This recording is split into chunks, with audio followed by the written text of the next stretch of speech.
Federal officials have asked Governor Deval to sign on to the Secure Communities program, which will check the immigration status of every person arrested and fingerprinted across the Commonwealth. Should this program, which is from the Bureau of Immigration and Customs Enforcement, be in place in Massachusetts, and if you're elected or re-elected, would you encourage the governor to sign on?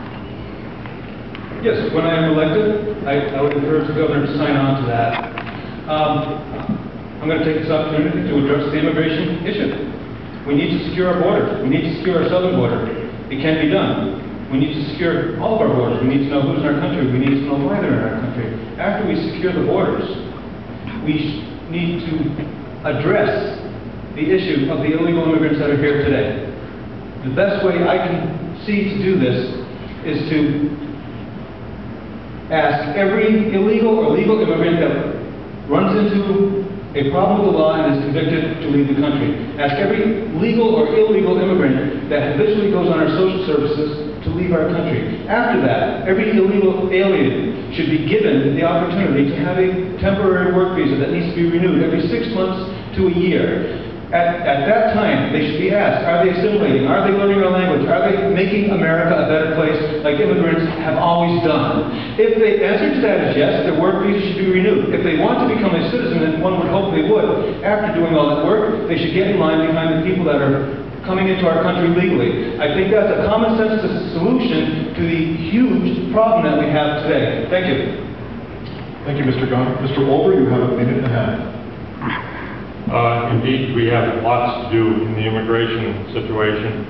It is a federal responsibility, and the states, we have to make that quite clear and settle that, and then have to make the states deal with criminal activity, gang activity, and such, and leave the questions of how to do more general immigration issues to the federal government. The border has to be better policed. We have put additional personnel on the border. We have to have better screening and processing there, and the security must be improved. We really ought to have a better and more mandatory use of the security employment verification, the electronic employment verification, which is used by only 2% of voluntarily of employers in this country. It needs to be something that puts proper responsibility on employers for employing illegal aliens. And then we need to do something fair and smart about dealing with our immigrants who are here, many of whom have families here, who have children here, who are American citizens. I have to watch for those things back in the back along the way. We need to naturalize quite a sizable number, because we very much need those young people that Mike Engel has spoken about to put money into the Social Security system. Thank you, Mr. Olver. Mr. Engel, you have a minute. Mr. Gunn, if we applied those standards to your ancestors and mine, neither of us would be standing here. I can't speak to Congressman Olver's ancestors. I'll say what we can't do. We can't deport 12 million people. We can't and shouldn't build a Berlin Wall around this country, as Joe Miller, the Tea Party candidate in Alaska, proposed. And we can't do the Arizona laws where, like happened to my family in Nazi Germany, armed representatives of the state could question your identity and deport you if they didn't like your papers.